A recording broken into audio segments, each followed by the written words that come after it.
아버지가 집에서 갑자기 돌아가셨습니다. 너무 놀라서 119에 전화는 했지만 그 다음에 뭘 어떻게 해야 할지 몰라 발만 동동 굴렀습니다.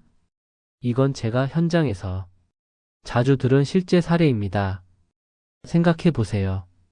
평생을 함께한 가족이 눈앞에서 세상을 떠났을 때 슬픔에 잠길 틈도 없이 당장 해야 할 일이 수두룩합니다. 그런데 정작 많은 분들이 무엇부터 해야 할지 모른다는 이유로 장례 준비부터 행정 처리까지 큰 혼란을 겪고 있습니다. 특히 집에서 돌아가신 경우에는 병원 사망과 달리 의료진도 없고 행정 지원도 없기 때문에 모든 절차를 유가족이 직접 챙겨야 합니다. 이걸 몰라서 몇 시간을 허비하거나 사망 진단서 하나 못 받아서 장례를 하루 넘게 미루는 경우도 실제로 많습니다. 안녕하세요. 저는 장례 절차 컨설팅과 고령자 가족 케어 교육을 12년째 진행하고 있는 김성현입니다. 수백 건의 장례와 사후 정리를 도와드리면서 가장 큰 당혹감은 병원이 아닌 집에서 발생하는 사망이라는 걸 실감해 왔습니다. 그래서 오늘은 이 영상을 통해 누구나 겪을 수 있지만 막상 닥치면 아무도 가르쳐 주지 않는 집에서 부모가 돌아가셨을 때 꼭 알아야 할 장례 절차와 사후 처리에 대해 단계별로 천천히 그리고 실전 중심으로 안내해 드리겠습니다. 신고는 누구에게? 사망 진단서는 어디서? 장례식장은 어떻게 예약하고 운구는? 사망신고 계좌 해지, 연금 정지, 상속은? 그리고 영상 끝에는 오늘 영상 중간 이후에 정말 중요한 정보가 나옵니다. 특히 60세 이상 부모님을 모시고 계신 분들이라면 이건 꼭 알아두셔야 합니다. 지금부터 하나하나 함께 알아보시죠. 우리 부모님 연세가 있으시다 보니 병원보다는 집에서 생활하시는 시간이 더 많습니다. 특히 고혈압이나 당뇨처럼 만성질환을 갖고 계신 어르신들이 갑작스러운 심정지로 돌아가시는 경우 실제로 집 안에서 마지막 순간을 맞이하는 경우가 많습니다. 그런데 막상 그런 일이 생기면 지금 이 상황에서 뭘 먼저 해야 하지? 119를 불렀는데 경찰까지 온다고? 내가 뭘 잘못한 건가? 이렇게 멘붕에 빠지는 경우가 정말 많습니다. 병원에서 돌아가신 경우엔 간호사, 의사 선생님들이 진단서도 작성해주고 장례식장 연결도 도와주지만 집에서 사망하신 경우엔 아무도 도와주지 않습니다. 모든 판단과 결정이 유가족에게 달려있죠. 게다가 이런 상황은 갑자기 닥칩니다. 당장 부모님의 몸을 어디로 옮겨야 하는지, 어디에 전화해야 장례 절차가 시작되는지조차 모른 채 슬픔과 당황 속에서 몇 시간을 허비하게 됩니다. 정신이 없는 와중에 이웃이나 친척들이 몰려오고 누군가는 사망 진단서 안 받았어요. 누군가는 벌써 장례식장 예약했어야 줘라고 말합니다. 하지만 그때 당사자는 무엇이 빠졌는지조차 모릅니다. 이건 실제로 한 60대 딸이 겪은 일입니다. 혼자 살던 어머니가 돌아가셨다는 소식을 받고 집에 갔는데 무엇부터 해야 할지 몰라 119, 경찰, 동사무소에 전화를 돌리다 장례식장에 도착한 게 무려 8시간 후였습니다. 이런 문제는 누구에게나 일어날 수 있습니다. 특히 가족 중에 독거 어르신이 계시거나 거동이 불편한 부모님을 직접 모시고 있는 분들이라면 더더욱 대비가 필요합니다. 누구나 겪지만 아무도 가르쳐주지 않는 절차. 그게 바로 집에서 발생하는 사망 이후의 실전 절차입니다. 이제부터 그 상황에서 절대 당황하지 않고 하나씩 차근차근 처리할 수 있는 방법을 확실히 알려드리겠습니다. 집에서 부모님이 돌아가셨을 때 가장 먼저 해야 할 일은 딱 하나입니다. 119에 신고하기. 부모님이 숨을 거두셨다면 가장 먼저 119에 전화해서 어머니 또는 아버지께서 숨을 거두신 것 같다고 말해야 합니다. 그런데 여기서 대부분 당황하십니다. 혹시 내가 살인자로 의심받는 건 아닐까? 경찰까지 오는 건가? 문제가 되는 건가? 이렇게 걱정하시는 분들이 정말 많습니다. 그런데 이건 정상적인 절차입니다. 병원이 아닌 곳에서 사람이 숨을 거두면 사망 원인을 명확히 하기 위해 119 구급대원과 경찰이 함께 출동하게 돼 있습니다. 특히 단독 사망일 경우 부검이나 변사 처리로 이어질 수 있기 때문에 초기 대응이 아주 중요합니다. 지금부터 진짜 핵심입니다. 119만 부르면 안 됩니다. 반드시 112에도 신고해 두는 것이 안전합니다. 두 기관이 함께 와야 사망 진단서나 검시 보고서가 더 빠르고 정확하게 처리됩니다. 그리고 이때 꼭 준비해야 할 것이 있습니다. 부모님의 지병 이력, 최근 병원 진료 기록, 약 봉투, 진단서 등이 있다면 미리 챙겨 두셔야 합니다. 이 자료들이 있으면 경찰과 구급대원이 자연사 여부를 판단하는 데 도움이 됩니다. 다음은 중요한 서류 이야기입니다. 사망 진단서는 병원이 써줍니다. 하지만 집에서 사망하신 경우에는 병원이 없죠. 이럴 땐 출동한 구급대원이 병원 응급실로 이송 후 응급의학과 의사가 사망 진단서를 작성하는 경우가 많습니다. 또는 가정이나 주치의가 있다면 해당 의사에게 연락해 방문 진단서를 요청하는 것도 가능합니다. 단, 이 경우엔 반드시 최근 진료 기록이 있어야 합니다. 1년 넘게 진료를 안 받았다면 의사가 진단서를 꺼리거나 거절하는 경우도 있습니다. 여기서 질문 드립니다. 혹시 부모님 병원 진료 기록이나 복용약 리스트, 최근 건강검진 자료 어디에 있는지 알고 계신가요? 지금 영상 멈추고 핸드폰에라도 메모해 두세요. 위급 상황에 가장 먼저 필요한 정보입니다. 장례는 누가 언제부터 어떻게 준비해야 하나요? 사망 진단서가 발급되었다면 이제 본격적으로 장례 절차를 시작해야 할 단계입니다. 하지만 많은 분들이 여기서부터 더 큰 혼란을 겪습니다. 시신을 어디로 옮겨야 하지? 장례식장은 누가 정해줘요? 상조 가입을 안 해뒀는데 괜찮을까요? 이렇게 머릿속이 새하얘진 상태에서 마구잡이로 전화를 돌리게 됩니다. 그러다 보면 시간만 허비하고 비용도 더 많이 드는 경우가 많습니다. 지금부터 진짜 핵심입니다. 가장 먼저 해야 할 일은 장례식장 예약입니다. 사망 진단서가 나오면 가능한 빨리 근처 종합병원이나 대학병원 장례식장에 문의하세요. 요즘은 웬만한 병원마다 장례 상담실이 24시간 운영되며 빈소와 입관 일정, 장지 선택까지 빠르게 안내받을 수 있습니다.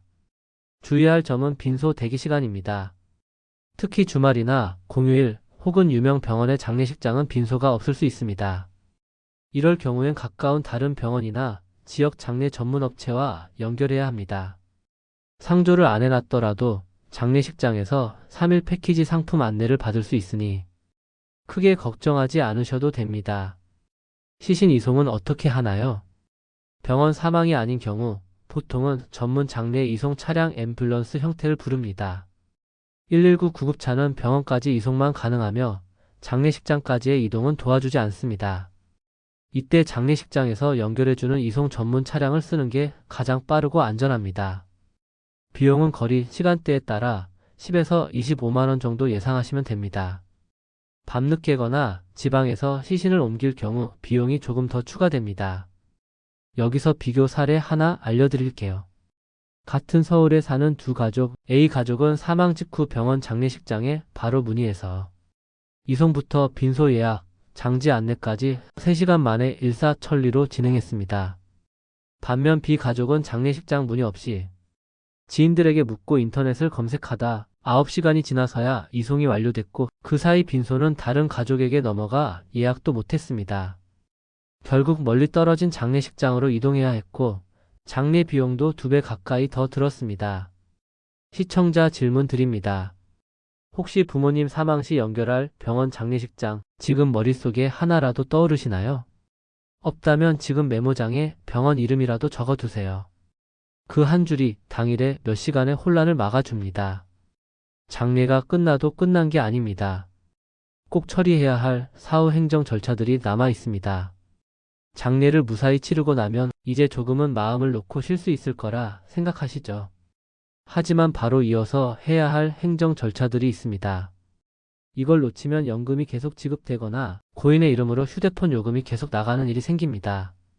지금부터 진짜 핵심입니다. 가장 먼저 해야 할 일은 사망신고입니다.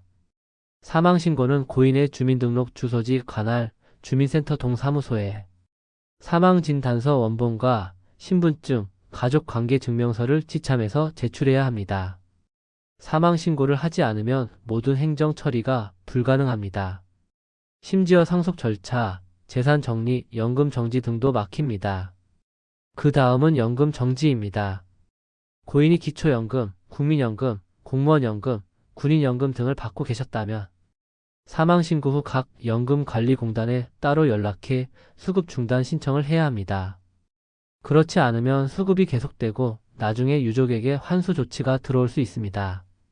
국민연금은 가까운 국민연금공단 지사, 공무원연금은 공무원연금공단, 기초연금은 읍면동 주민센터에서 정지 신청이 가능합니다.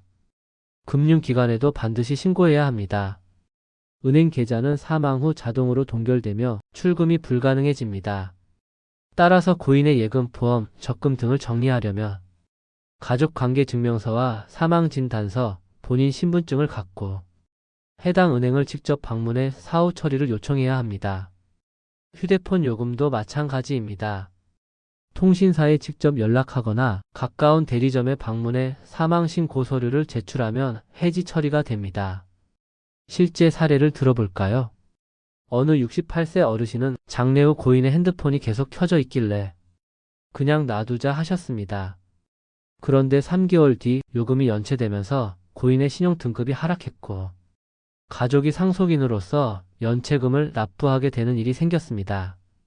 질문 드립니다.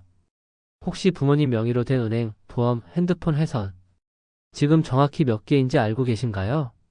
장례 후 일주일 안에 처리해야 불이익을 막을 수 있는 항목들입니다. 지금 메모장에 사망신고, 연금정지, 은행통신사 이 순서를 꼭 적어두세요. 지금까지 내용을 한 문장으로 요약하자면 장례는 갑작스럽게 닥치고 준비가 없으면 당황과 비용이 커진다는 것입니다. 그래서 오늘 말씀드린 내용을 단계별로 다시 정리해드리겠습니다. 혹시라도 마음이 급하거나 머리가 복잡하신 상황에서도 이 순서만 기억하시면 도움이 되실 겁니다. 사망 직후 가장 먼저 해야 할 일은 사망진단서 받기입니다. 병원 사망일 경우 담당이가 발급하고 가정 내 사망이라면 119나 지구대에 연락해 경찰 입회하에 사망 확인 후 병원에서 진단서를 받게 됩니다. 장례식장 예약과 시신 이송은 동시에 진행하세요. 가능한 근처 종합병원이나 대학병원 장례식장에 먼저 연락해 빈소 가능 여부를 확인하고 필요시 장례 이송 차량까지 요청합니다. 상조 가입이 없어도 병원에서 자체 패키지를 안내받을 수 있으니 공황 상태에서 사설업체에 급히 연락하는 건 지양하는 게 좋습니다. 사망신고는 24시간 내에 진행해야 합니다. 주소지 주민센터에 사망진단서, 고인과의 가족관계증명서, 신분증을 챙겨서 신고하면 이후에 행정 절차들이 가능해집니다. 사후 처리 항목은 3일 내에 메모장에 정리해두세요. 연금 정지 신청, 국민기초 공무원 등 은행 계좌 정지 및 잔고 확인, 보험 적금 카드 해지, 휴대폰 요금 해지, 고인의 부동산 차량 확인. 지금부터 진짜 핵심입니다. 모든 과정을 기록으로 남겨두세요. 통화 내용, 신청 날짜, 처리 담당자 이름 등을 수첩이나 스마트폰에 메모해두면 나중에 상속 분쟁이나 재산 정리에 큰 도움이 됩니다. 마지막으로 주의사항입니다. 사망 이후 정리해야 할 항목이 많지만 정신적 스트레스도 큽니다. 그래서 미리 가족들과 사망 시 절차와 역할 분담을 가볍게라도 대화해두는 것이 중요합니다. 의외로 많은 분들이 이런 대화는 꺼리지만 막상 상황이 닥쳤을 때 그땐 말이라도 좀 해둘 걸 하고 후회하는 경우가 많습니다. 이 영상이 그 시작이 되길 바랍니다.